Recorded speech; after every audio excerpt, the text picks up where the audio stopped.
On the news at 3, state governments demand forensic audit of crude for loan deals. Plus, FCCPC begins monitoring petrol prices, other commodities nationwide. This is the news at 3. Thank you for joining us. My name is Ibigoni Kalu. River State, treasure base of the nation. Let's build and take her to greater heights. It's a task we must accomplish. You can watch our news live on YouTube, Facebook, TikTok, and Instagram at Rstv Port Harcourt. You can as well subscribe and click the notification bell for updates on our live feeds. Now, paramount ruler of Chukota community in Iche local government area, Elijah Okere, has raised alarm, alleging that the local government chairman, Chima Njoko, is threatening to take his life.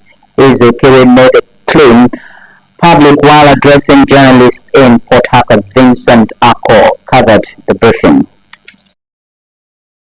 Elijah Okere unequivocally accused the local government chairman, Chima Njoko, of being the sponsor of the alleged plan to kill him after his houses and 3 vehicles were burnt down, properties looted, and wife allegedly raped by attackers. He explained that he was sometime arrested by the council chairman and charged to court on allegation of conspiracy and kidnapping after police investigation could not link him to murder of a deceased in the area. According to the paramount ruler, instead of the council chairman to come to court and provide evidence against him or wait for court's decision on the matter, he had continued to use suspected assassins to hunt him down, alleging that the whereabouts of his 2 children, Bright Star and Flora Elijah, is yet unknown. He called on the River State government, the commissioner of police, and relevant authorities to come for his rescue. Instead of coming to court to give evidence or waiting for the decision of the court, they resorted to coming to my house, raping my wife, destroying my buildings, burning it as well, after looting everything. They looted everything in my houses, not one house. Burnt my 3 cars, raped my wife, almost killed my 2 children. So surprised, why such action should be taken. The person they killed was my boy, my real boy and my loved one. Another surprise is that the local government chairman, Honorable Chima Njoko, should lead such ugly event, because he was the one that drove into my yard and the crowd followed him. Wife of the paramount ruler, Melody Elijah, also alleged that she was with her children cooking last Friday when 3 invaders attacked and raped her at gunpoint. Several attempts have been made to contact the council chairman, Chima Njoko, on the telephone number 0803 7183 471. So we are going points because I was shouting for help. Nobody came for my rescue. They chased me out of the house. No slippers. It was the people around that helped me with this clothes I'm still wearing. I jumped through another person's fence out of tension. Even my 2 children, I don't even know where they are right now.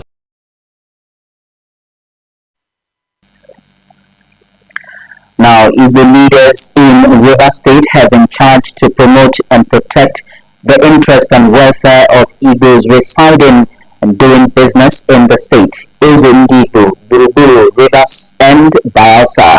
His Majesty Sam Nwokolo gave the charge during the conferment of titles on some Igbo leaders in River State. Nnamdi Olumini takes it from here. Those decorated by the Igbo were leader of the Igbos in Port Harcourt City 1, Christian Mmoke, who was conferred with the title of Organoiru Ndigbo Community Nafaga 1, and the President General of Ndigbo in River State, Chief Emmanuel Anya, who is recognized as the Ochikoha Ndigbo Community. The Ndigbo Buruburu Rivers and Bayelsa, His Majesty Sam Nwokolo, congratulated recipients of the chieftaincy titles for their elevation, charging them to see it as a call to higher duties. He said the leader of Faga 1 was unanimously presented by Igbos in the area for demonstrating love, selflessness, and commitment to the welfare of Igbo people, assuring that his formal inauguration will bring peace, unity, and development. According to him, the President General was also honored to appreciate his efforts and contribution to the well-being of the Igbo community in Rivers State. Hit the ground running and start solving the problems of the Igbo. Anyone that is difficult for him, let him bring it to our notice. We're here to serve our people, so let him hit the ground running. I don't want to see the tears of an evil man fall on the ground in Port Harcourt. So let him work on that, trying to give our people more hope. The new title holders expressed appreciation to the royal father and his council members for the honor done them and assured that it will spur them to do more for their people. They called on Igbos to remain peaceful and law-abiding, support the programs of Ndigbo and his council and the government of Rivers State. I want to thank him for the good work he's doing for Ndigbo community, for the good work he's doing in Rivers State, because he's uniting Igbos, he's ensuring that Igbos live together with the host community in peace. Good to do good, because every good deed has a price. And my message to Eze Igbo Buruburu, Engineer Sam Wokoro, is that goodness of God will never depart from his kingdom and that of his family and the entire Igbo land and Rivers State at large. Cultural display added color to the ceremony. Nnamdi Olimini, Rstv News. Now, students of Community Secondary School Oroko have been commended for their enthusiasm, resilience, and spirit of sportsmanship.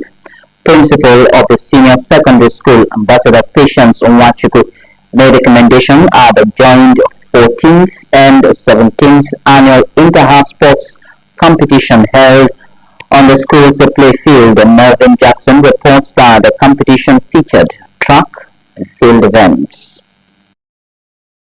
The principal, Ambassador Onwachukwu, opined that the competition was not just about running races, winning medals, or cheering for houses, but it was a celebration of excellence, teamwork, discipline, and the remarkable achievements of the great school. She added that the event, which brought students together from different houses, aimed to celebrate talents, promote unity, sportsmanship, and healthy rivalry among the 12 houses. Recounting the school's challenges, the principal appealed to the state government to look into the security challenge of the school, create landscape to curb erosion, and provide solutions to lack of adequate classroom and office furniture, perimeter fencing, lack of computers, among others. Remember the values we hold there: sportsmanship, respect, resilience, and unity.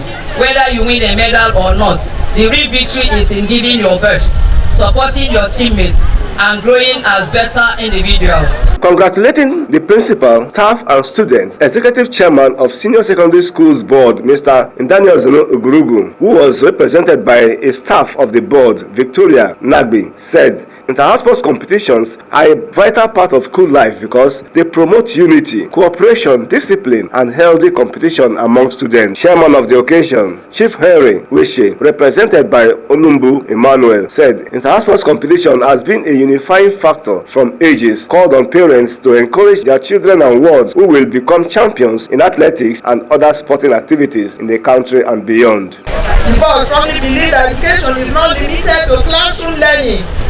Also, activities such as sports, arts, and other extracurricular programs play a significant role in shaping well-rounded individuals who will contribute positively to society. Royal Father of the Day and Paramount Ruler of Oroworoku Community, Eze Godfrey Oku Thomas, noted that inter-house sports has groomed great men and women who has made records, emphasizing that the students should put in effort to make their school proud, bring joy to their families, and make names for themselves. Inter-house sports is a veritable tool for success. So we want to encourage them to continue to compete. Competition brings character, resilience, and discipline out of them. Some students who won medals and trophies also expressed their joy. It was not easy, it's just by the grace of God. One of them is for discus, one of them is for high jump, and also one of them is for short put, and a 2 second for the javelin. I owe the school appreciation and to Almighty God. At the end of the competition, Blue House emerged overall winner, while cultural performance and march past added color to the event. Melvin Jackson, Rstv News. World Kidney Day, set aside by the World Health Organization, is to create awareness on the importance and the protection of the kidney. Namdi Olimine reports that the theme of this year's celebration is Kidney Health for All, caring for people, protecting the planet. World Kidney Day Awareness Campaign focuses on the importance of the kidney and how to reduce the frequency and impact of kidney disease and its associated health challenges across the globe. The day also discusses the connection between kidney health and the environment, highlighting the role of environmental factors like pollution, heat, and its effect on kidney health. A medical practitioner and the chief medical director of Meridian Hospitals, Dr. Ikechukwu Odo, said the kidney is designed to remove impurities from the body because it is the organ for cleansing, purification, and rejuvenation. To protect your kidney, Dr. Odo recommended healthy eating, regular exercising, managing blood pressure, sugar level, and carrying out annual checkups to monitor kidney function. The nutritional content of the things we eat today are doubtful, and their safety is also questionable. And we think this might be part of what is causing the poisoning that is destroying the kidneys of men and women, including young children. Dr. Odo, who is the immediate past president of the Association of General and Private Medical Practitioners of Nigeria, also mentioned avoidance of self-medication, particularly regular use of over-the-counter painkillers and regular hydration as key strategies for protecting the kidney. If we improve health promotion in our country, people will come to understand the impacts, for example, of water therapy, as discussed here. Government must intervene to control our agricultural ecosystem to be sure that we can guarantee the safety, the nutrition, and the health of the food that is available in the market and on the shelf of the shops for Nigerians. As the world marks World Kidney Day, those suffering from kidney disease have been advised to reduce protein intake and take herbal supplements only on the prescription of medical experts. Namdi Olimini, Rstv News.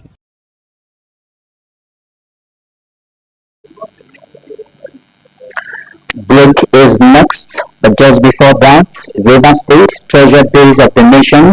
Let's build and take her to greater heights. It's a task we must accomplish. You can watch our news live on YouTube, Facebook, TikTok, and Instagram at Rstv Port Harcourt. You can also subscribe and click the notification bell for updates on our live feeds. Up ahead, United States refueling plane crashes in Iraq, and in sports, Anthony Joshua relocates to Dubai as other foreigners scramble to exit. Details of this and more in just a moment. Your source for authentic coverage.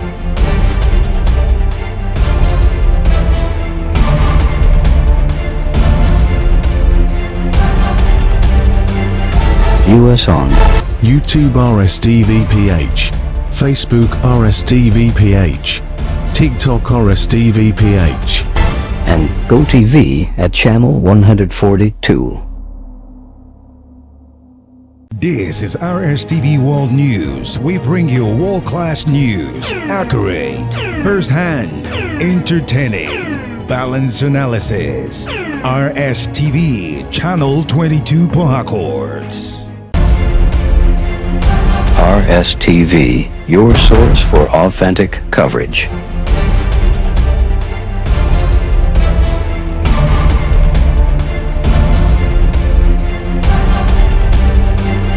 View us on YouTube RSTVPH, Facebook RSTVPH, TikTok RSTVPH, and GoTV at channel 142. Welcome back.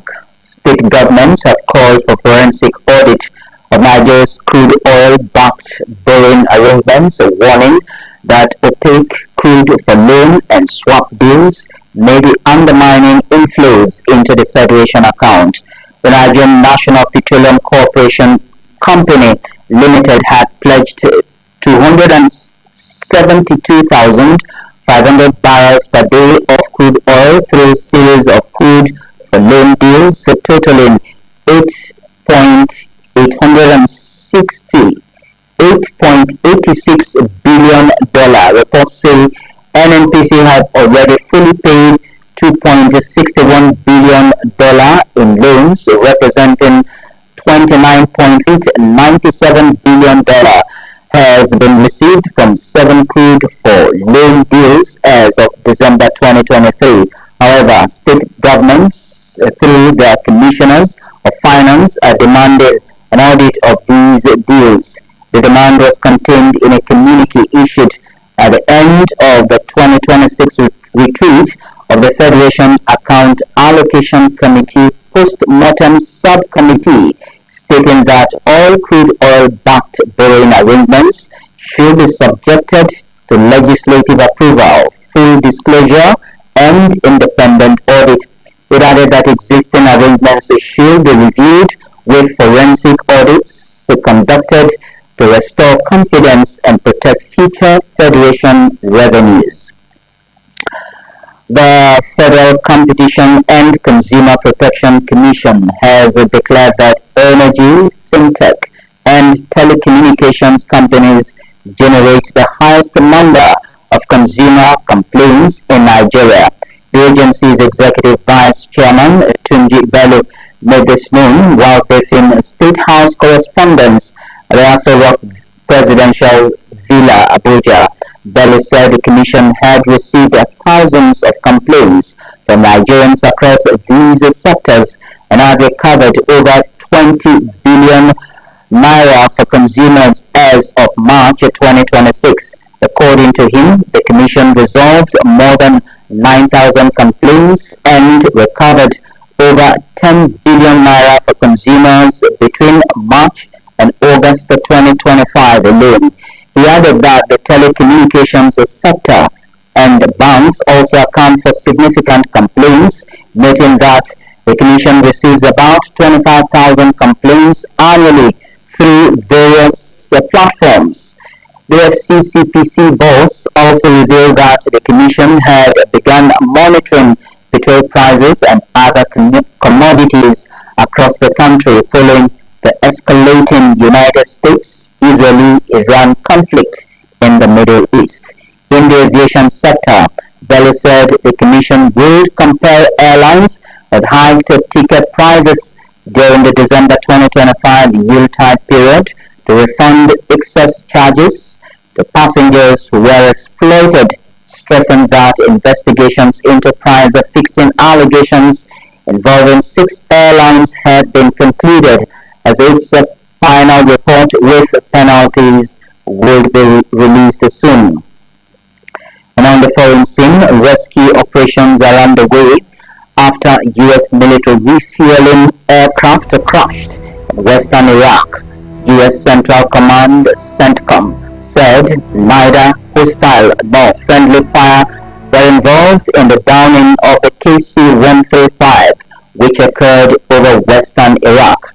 The military command unit said the tanker had been involved in ongoing U.S. operations against Iran and was one of 2 aircrafts involved in the incident, while the second landed safely